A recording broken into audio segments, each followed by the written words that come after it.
All right, welcome to our intensive review on gravitation. We're going to break down everything you need to know, from the core laws to some pro tips to make sure you can absolutely ace your competitive physics exams. So before we even get to our roadmap, I want to show you something really cool that kind of sets the stage for everything. Look at this. On the left, you've got Newton's law for gravity between masses. On the right, Coulomb's law for the force between charges. I mean, look at them. They're almost identical, right?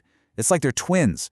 That inverse square relationship, the r squared in the denominator, is a fundamental pattern in nature. And knowing how these two are similar, and more importantly, how they're different, is going to be a huge advantage for you. So, here's our game plan. First, we're going to nail down Newton's universal law. It's the foundation of everything. Then, we'll bring it down to Earth, literally, and see how gravity works right here on our planet. From there, we'll shoot for the stars, figuring out the energy and velocity needed to escape Earth's pull. Then we'll get into the beautiful, elegant motion of planets with Kepler's laws. And finally, we'll wrap it all up with a solid exam strategy guide so you're ready for whatever comes your way. Okay, first up, Newton's universal law. And listen, this is not just another formula to memorize. This is the bedrock, the core concept that explains everything else we're going to talk about today. You get this, and you unlock the motion of planets, the reason an apple falls, and even how whole galaxies are structured. And here it is. The force F equals the universal constant, which we call big G, times the two masses, m1 and m2, all divided by the square of the distance between their centers. This equation is it's revolutionary. It's the link between the mundane, like an apple falling, and the cosmic, like the Earth orbiting the sun. You know, right now, your body is gravitationally pulling on the screen you're watching this on. And it's pulling right back. Wild, right? Now, here are two rules from this list you absolutely have to burn into your brain for your exams. First, gravity only pulls. It's always attractive, it never ever pushes. Second, and this one is huge, gravity does not care what's in between two objects.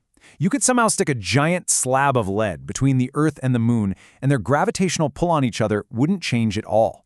That's totally different from something like magnetism, which you can easily block.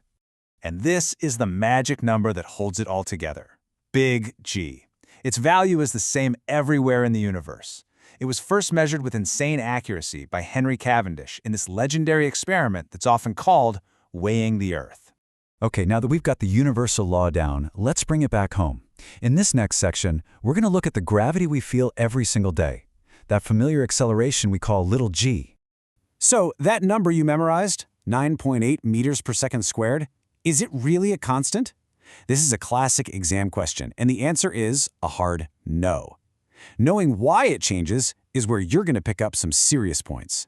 So here's the bottom line. Gravity is a bit stronger at the poles and a bit weaker at the equator. Now, there are two reasons for this.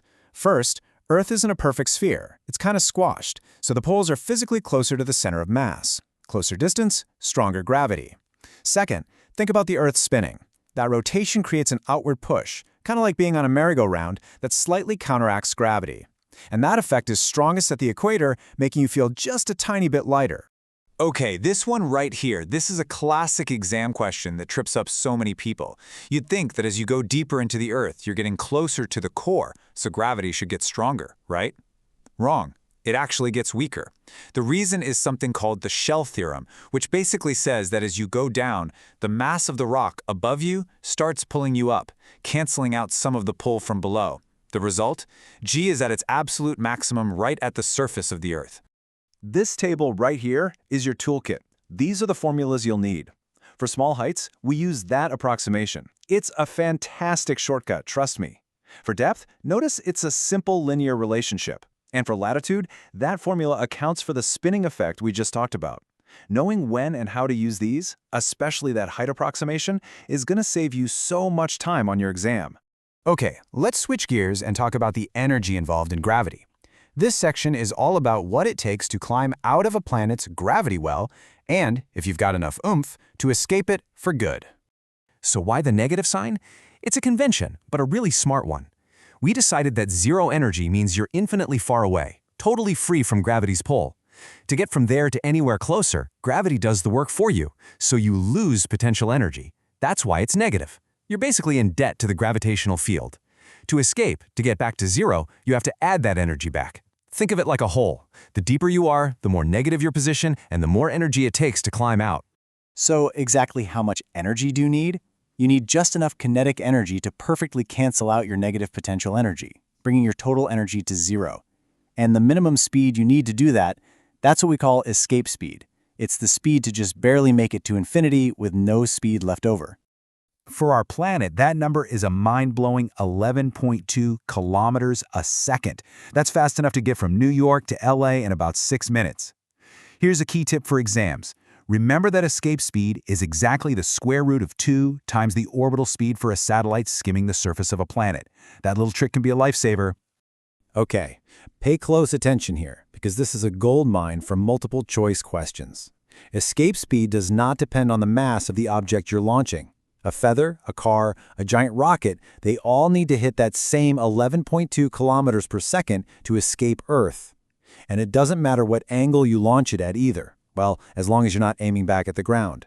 It's all about having enough raw kinetic energy to climb out of that gravity well.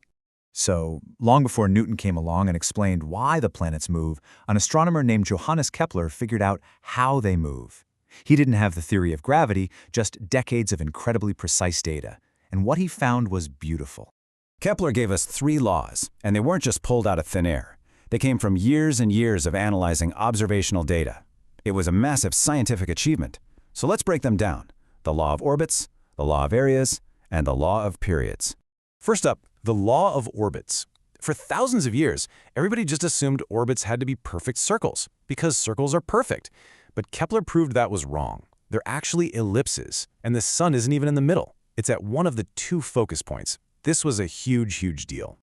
Now, the law of areas is just pure elegance. All it means is that a planet moves fastest when it's closest to the sun and slowest when it's farthest away. Why? Because of the conservation of angular momentum. It's just like an ice skater pulling her arms in to spin faster. When the planet gets closer to the sun, its radius r gets smaller, so its speed v has to get bigger to keep things balanced. And Kepler's third law is the mathematical punchline. It says that if you take a planet's orbital period, how long its year is, and square it, that number is proportional to its average distance from the sun cubed. Now, just look at the table. Mercury, Earth, Jupiter, their numbers are all over the place. But when you calculate t squared divided by a cubed for each of them, look at that last column. It's practically the exact same number. That constant holds for everything orbiting our sun. It's amazing. All right, let's land this thing. It's time to put it all together and talk strategy. These are the key comparisons and common mistakes you need to have locked down before you walk into that exam. Okay, let's nail this comparison. Think of this slide as your mental checklist. When you get a question, ask yourself, is the force always attractive? Gotta be gravity. Can it push and pull? That's electrostatics. Does the force care if it's in air or water? Electrostatics does, gravity doesn't. Is it about mass or charge? Getting these distinctions straight is the quickest way to knock out wrong answers and find the right one when you're under pressure. And I'll leave you with this final question to think about. We know gravity is, by far, the weakest fundamental force. I mean, a tiny fridge magnet can overpower the gravitational pull of the entire planet Earth to hold up a piece of paper. So, why is gravity the boss on the cosmic scale? Why does it run the whole universe? The answer lies in 2 things we talked about. It has infinite range, and it is always attractive. There's no negative mass to cancel it out. So over vast distances and with huge collections of matter, it just adds up and up and up until it wins. Something to chew on. Good luck with your studies.